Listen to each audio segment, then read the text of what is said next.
New book, Killed to Order, Seeds Movement to Counter CCP.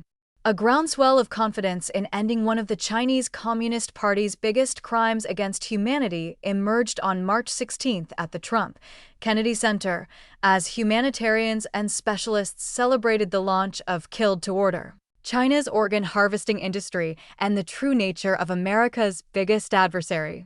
The book compiles the strongest evidence from 20 years of independent investigations, exposing the CCP's industrial-scale forced organ harvesting and the sometimes unwitting complicity of the West. Author Jan Jekielek, senior editor and Washington bureau chief of the Epoch Times and host of Epoch TV's American Thought Leaders, sat down with comedian, actor, and author Rob Schneider to talk about the book and what this new exposure means for the CCP. In 2019, the Independent China Tribunal concluded there was clear evidence that forced organ harvesting in China has been perpetrated on a significant scale and that practitioners of Falun Gong were the principal source of organs. Whistleblower testimony and independent reports of the crime began emerging as early as 2006. Conservative estimates based on Chinese hospital capacity and transplant infrastructure put the number of forced organ harvesting transplants anywhere between 60,000 and 90,000 each year. When I started 20 years ago, it was really hard to talk to people about this, Jekielek said. People would kind of escape. I think that COVID, that time, watching people in China being welded into their homes and, frankly, some of our own totalitarian impulse being exposed, that has changed our collective consciousness. We're a bit wiser, and when I talk to people these days, most people are ready to believe it. No longer a topic met with confusion or ignorance, the nature of the CCP was largely revealed to the world during the COVID-19 pandemic, audience members said, leading to a new understanding and sense of urgency. Experts who've spent more than a decade raising awareness about the issue and newcomers alike said this is no longer a topic that is hard to believe, but an atrocity that exemplifies the nature of the CCP. God calls upon us to do something about it, Schneider said. This is a great injustice that's happening to our fellow human beings, and it will keep happening unless people step up and participate and say no to this brutality, and each person in this room is the next leader in this movement. A growing crime. The CCP's forced organ harvesting was spotlighted last year when CCP leader Xi Jinping and Russian President Vladimir Putin were caught on a hot mic talking about using organ transplants to prolong life. Ethical organ transplantation requires a voluntary donor who matches a variety of medical criteria, including biological compatibility and, except in cases such as a single kidney transplant, is very recently deceased.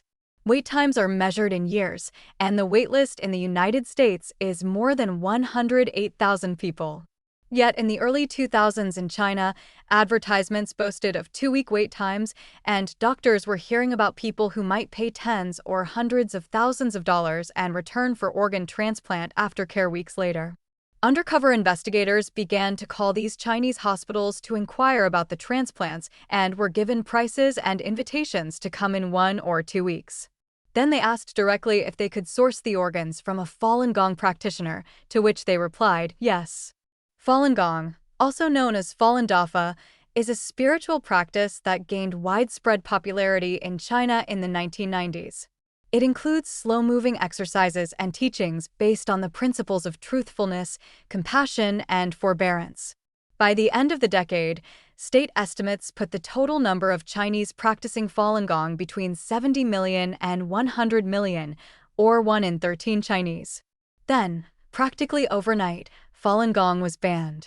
Nationwide arrests were carried out in the small hours of July 20, 1999, and a violent persecution soon followed. Then CCP leader Jiang Zemin had personally ordered the persecution and even boasted that the spiritual practice would be history in short order. Yet adherents of the practice by and large refused to renounce Falun Gong, Jekielek said, and instead created one of the world's largest civil disobedience movements that continues to this day. He said Falun Gong practitioners in China continue to raise awareness about what the practice is, dispelling CCP propaganda and, in many cases, inspiring their fellow citizens to quit the CCP and its affiliated organizations.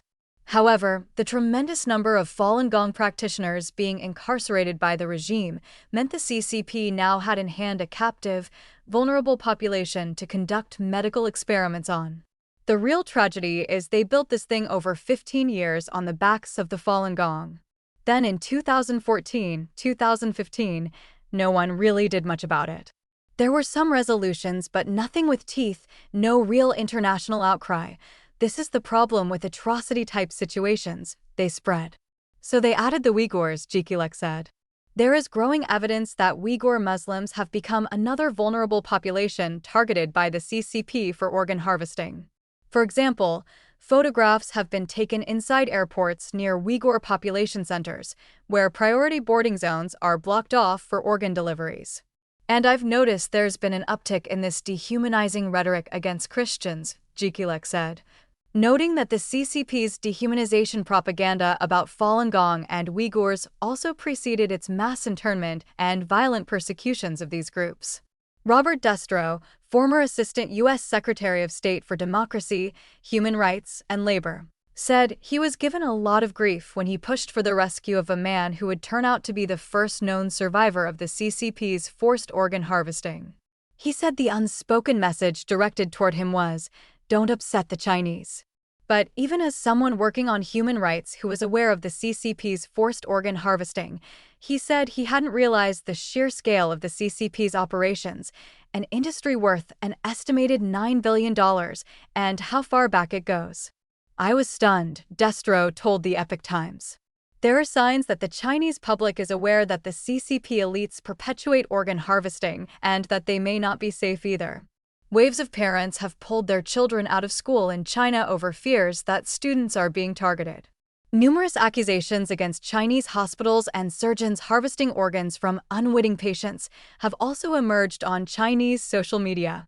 Filmmaker and activist Jason Jones said his first brush with the topic came about 15 years ago when conversing with a Chinese stuntman who recalled seeing a traffic accident outside his hotel window in China.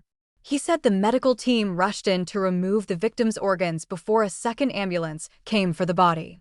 I remember thinking, what a strange story to tell someone about your own country, Jones told the Epoch Times. The CCP's days are numbered.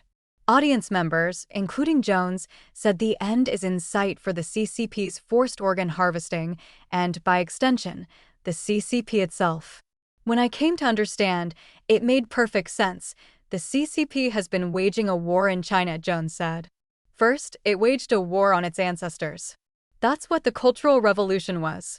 Then, the one-child policy was waging a war on its descendants, its children, and its posterity. What is organ harvesting? It's the beginning of the end of the CCP, because it's cannibalism. It's literally eating itself. Jones leads a Catholic human rights nonprofit, the Vulnerable People Project, and is mailing every Catholic bishop in the United States and every Catholic patriarch and cardinal globally a copy of the book with a letter urging them to ask Pope Leo not to renew the Vatican's agreement to allow the CCP oversight over the Church in China. This book could be key to the beginning, he said. I think it's going to be very soon, because evil is a deprivation and regimes that become so evil lack substance and they collapse in on themselves. I think the CCP's days are numbered. Indira Rice Donegan, president-elect of the Gainesville Haymarket Rotary Club, has spent her time with Rotary focused on combating human trafficking, an issue that overlaps with organ harvesting. A lot of this is good human beings understanding there is a significant problem, she told the Epoch Times. Once they find out, they have to do something, even if it's just talking to their own neighbors and family members. It's an unbelievable humanitarian crisis that's taking place, and I know, at least for me as a veteran, as an American, and as a Rotarian, I don't want my folks, the West, to be complicit in that in any way, shape, or form, she said. Rotarians are famous for eradicating things like polio. So I don't think ending forced organ harvesting is outside the realm of possibility, because once people know the truth, evil has very little to hold on to. As shared understanding grows, so will solutions to end forced organ harvesting, Donegan said, pointing to the federal bills introduced to combat organ harvesting that increasingly include real penalties for complicity. A bipartisan bill was recently introduced in the Senate to sanction foreign individuals involved in forced organ harvesting, and a similar bill had already passed in the House twice, but had fallen by the wayside with no movement in the Senate. I'm really optimistic that we'll be able to move the House and the Senate, Jay Richards, Senior Fellow and Vice President of Social and Domestic Policy at the Heritage Foundation, told the Epoch Times. I think that there's a large enough awareness now. Understanding evil. As someone who took an oath to protect and save life, Ryan Cole said learning about forced organ harvesting was a shocking look at medicine driven to a utilitarian bioethics extreme, but killed to order. Pulls together evidence that is too consistent to discount and too human to ignore. From Germany to Israel to China to here, it's not just one group or one person talking about it. It's a lot of different, disparate, non-connected groups telling the same story, he told the Epoch Times.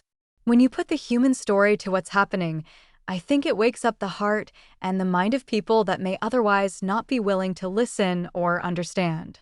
Cole, a doctor and Independent Medical Alliance Senior Fellow, said that until a few years ago, evil was never a word used in medical conferences, but now it's a word being used in the scientific setting, as health reclaims a focus on spirituality and humanity. This is a symptom of an evil regime, Frank Gaffney, founder of the Center for Security Policy, told the Epoch Times. There are so many different levels on which it is reprehensible, appalling, and odious, but at the end of the day, it's just one example, although particularly graphic, of how that evil is compounded by profit. Radio host and author Eric Metaxas said the CCP's forced organ harvesting is an extension of its atheistic and materialistic worldview. Ultimately, this is a question of, what do you believe? Do you believe human beings are sacred and made in the image of God or not? And if not, then we're just a bunch of cells, he told the Epoch Times. The whole world needs to know. This is the face of communism. This is the face of Marxism. This is the most clarifying issue that exists between two worldviews, between communist atheism, which is also atheist materialism, versus a biblical view, which says human beings are sacred and we do not have the right to treat people like commodities. Grant Newsham, Senior Fellow with the Center for Security Policy, said illusions about the CCP are very nearly gone. I think, generally speaking, on Capitol Hill and in the U.S. public, I think there really is a dislike. There's a sense that is our enemy. Finally, people are recognizing it more than ever, he told the Epoch Times. I think that the whole organ harvesting issue is just one that I don't think really surprises anyone anymore. It is easy to believe. It is really what the Chinese Communist Party is all about.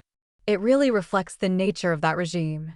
Several attendees called on U.S. President Donald Trump to bring up the issue of forced organ harvesting in his planned meeting with Xi.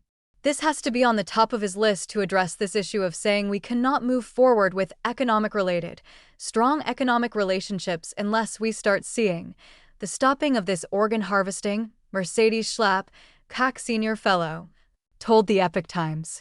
Author and investigative reporter Richard Miniter told the Epoch Times, if Jimmy Lai emerges from Chinese prison without a cornea, Jan's book will tell us why they took it.